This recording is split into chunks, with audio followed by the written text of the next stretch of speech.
चीज़ का ऐलान हो रहा है।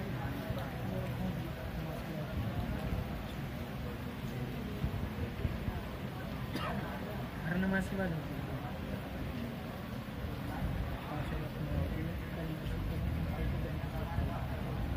शादी तो हुई है 10-12 दिन बहुत सख्ती हो रही है। मदरसा बहुत अच्छा बनाया गया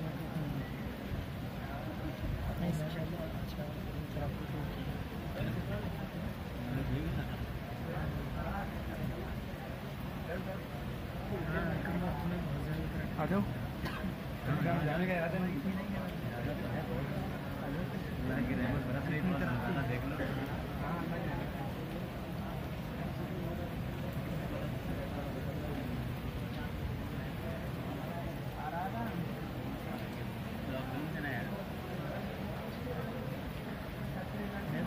शायद आप वहीं पढ़ रहे हैं, शायद आप वहीं पढ़ रहे हैं या फिर छोड़ दिया?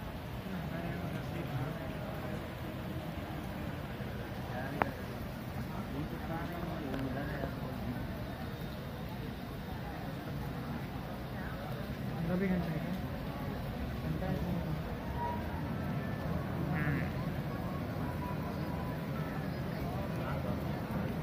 हाँ, जब नहीं आएगा तो फिर तो वेट दी गई और क्या